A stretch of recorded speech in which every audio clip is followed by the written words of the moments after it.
నమస్కారం. ఈరోజు మనం ఎలీషా ప్రవక్త జీవితం నుంచి నేర్చుకోవాల్సిన పాఠాల గురించి విస్తారంగా తెలుసుకుందాం. ఎలీషా ఏలియా తర్వాత వచ్చిన గొప్ప ప్రవక్త. అతను దేవుని ఆత్మను రెండింతలు పొంది ఎన్నో అద్భుతాలు చేశాడు. అతని జీవితం మనకు విధేయత, కనికరం, విశ్వాసం, వినయం మరియు దేవుని రక్షణ గురించి లోతైన బోధనలు ఇస్తుంది. మొదట ఎలీషా ఎలా పిలువబడ్డాడో చూద్దాం. ఏలియా దేవుని ఆజ్ఞ ప్రకారం ఎలీషాను వెతికాడు. ఎలీషా పొలం దున్నుతూ ఉన్నాడు. 12 జతల ఎద్దులతో దున్నుతున్నాడు. ఏలియా వచ్చి తన పైకప్పు ఎలీషా మీద వేశాడు. అది పిలుపు సంకేతం. ఎలీషా వెంటనే అర్థం చేసుకున్నాడు. అతను ఎద్దులను వదిలి నాగలిని కాల్చి తండ్రి తల్లికి వీడ్కోలు చెప్పి ఏలియాను అనుసరించాడు. ఇది సంపూర్ణ విధేయత. దేవుడు పిలిచినప్పుడు ఆలస్యం చేయకుండా స్పందించాలి.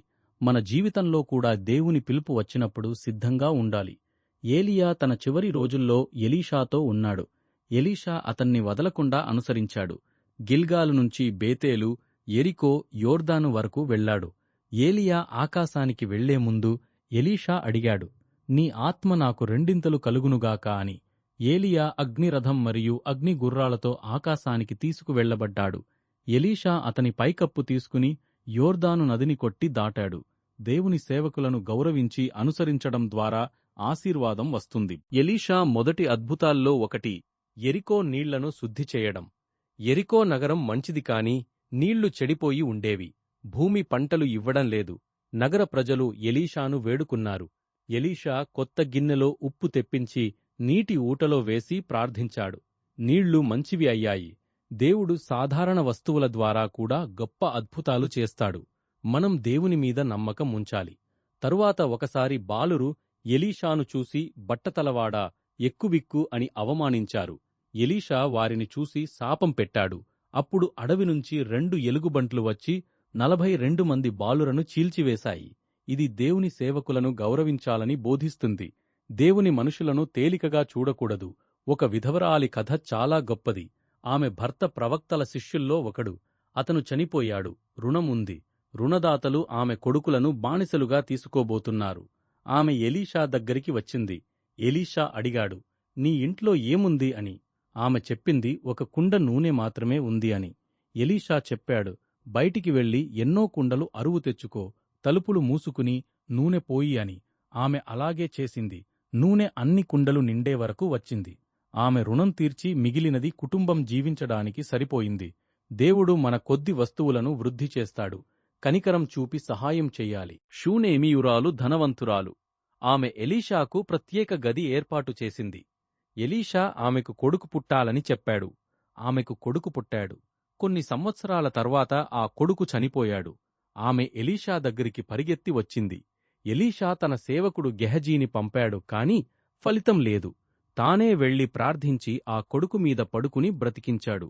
విశ్వాసంతో ప్రార్థన చేస్తే దేవుడు చనిపోయిన వారిని కూడా బ్రతికిస్తాడు. నయామాను కథ చాలా ముఖ్యమైనది. అతను సిరియా రాజు సైన్యాధిపతి. గొప్ప వీరుడు, కాని కుష్ఠవ్యాధి ఉంది. ఇశ్రాయేలు బాలిక ద్వారా ఎలీషా గురించి తెలుసుకున్నాడు. అతను ఎలీషా దగ్గరికి వచ్చాడు. ఎలీషా బయటికి రాకుండా సందేశం పంపాడు, యోర్దాను నదిలో 7 సార్లు మునుగు అని. నయామాను కోపం తెచ్చుకున్నాడు. కాని అతని సేవకులు సలహా ఇచ్చారు. అతను వినయంగా యోర్దానులో మునిగాడు. 7వసారి శరీరం చిన్న పిల్లవాడిలాగా శుద్ధి అయింది. గర్వం వదిలి విధేయత చూపితే దేవుడు నయం చేస్తాడు. ఒకసారి ప్రవక్తల శిష్యులు కట్టెలు కొట్టుకోవడానికి వెళ్లారు. ఒకరి గొడ్డలి తల నీళ్లలో పడిపోయింది. అది అరువు తెచ్చినది. ఎలీషా కొమ్మను నీళ్లలో వేసి గొడ్డలి తలను తేలియాడేలా చేశాడు. చిన్న విషయాల్లో కూడా దేవుడు శ్రద్ధ చూపుతాడు. మరోసారి ఒక మనిషి ఎలీషాకు 20 బార్లీ రొట్టెలు తెచ్చాడు. ఎలీషా 100 మంది మనుషులకు వడ్డించమని చెప్పాడు. సేవకుడు సందేహించాడు, కాని ఎలీషా ప్రార్థించగా అందరికీ సరిపోయి మిగిలింది. దేవుడు అవసరాలను తీరుస్తాడు. అరామీయుల రాజు ఎలీషాను పట్టుకోవాలని సైన్యం పంపాడు. సైన్యం దోతాను నగరాన్ని చుట్టుముట్టింది. ఎలీషా సేవకుడు భయపడ్డాడు. ఎలీషా ప్రార్థించి అతని కళ్ళు తెరిపించాడు. అతను అగ్నిరథాలు, అగ్నిగుర్రాలు, కొండలను నింపి ఉండటం చూశాడు. ఎలీషా చెప్పాడు, మనతో ఉన్నవారు వారితో ఉన్నవారికంటే ఎక్కువ అని. దేవుడు మనను రక్షిస్తాడు, భయపడకూడదు. ఎలీషా జీవితం మొత్తం చూస్తే మనకు 5 ముఖ్యమైన పాఠాలు కనిపిస్తాయి. మొదటిది విధేయత. దేవుడు పిలిచినప్పుడు వెంటనే అనుసరించాలి. రెండవది కనికరం, అవసరంలో ఉన్నవారికి సహాయం చెయ్యాలి. మూడవది విశ్వాసం, ప్రార్థనలో నిలకడగా ఉండాలి. నాల్గవది వినయం, దేవుని శక్తి మన ద్వారా పనిచేసినా గర్వపడకూడదు. ఐదవది దేవుని రక్షణపై నమ్మకం, కష్టాల్లో కూడా దేవుడు మనతో ఉన్నాడు. ఎలీషాలాగా మనం కూడా దేవుని ఆత్మతో నిండి ఆయన సేవలో నిలబడి ఇతరులకు ఆశీర్వాదంగా ఉండగలం. దేవుని వాక్యం మన జీవితాలను మార్చనివ్వండి. ఆమేన్. ఇప్పుడు ఈ పాఠాలను మన జీవితంలో ఎలా అన్వయించుకోవాలో చూద్దాం. విధేయత అంటే దేవుని మాటను విని వెంటనే చెయ్యడం. ఎలీషాలాగా మనం కూడా దేవుని పిలుపును విస్మరించకూడదు. కనికరమంటే ఇతరుల బాధలను చూసి సహాయం చెయ్యడం. మన చుట్టూ ఉన్న పేదలు, వితంతువులు, అనాథలకు సహాయం చెయ్యాలి. విశ్వాసమంటే కనబడని వాటిని నమ్మడం. ప్రార్థనలో నిలకడగా ఉండాలి. వినయమంటే దేవుని ఘనతను మాత్రమే చూపించడం. మనం చేసిన పనులకు గుర్తింపు కోరకూడదు. దేవుని రక్షణపై నమ్మకమంటే కష్టాల్లో కూడా భయపడకపోవడం.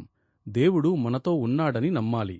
ఎలీషా జీవితం మనకు చెబుతుంది, దేవుడు సాధారణ మనుషులను ఉపయోగించి గొప్ప పనులు చేస్తాడు. మనం సిద్ధంగా ఉంటే ఆయన మన ద్వారా అద్భుతాలు చేస్తాడు. ప్రతిరోజూ దేవుని వాక్యం చదవండి, ప్రార్థించండి, ఇతరులకు సేవ చెయ్యండి. అప్పుడు మన జీవితం ఎలీషాలాగా ఆశీర్వాదకరంగా ఉంటుంది.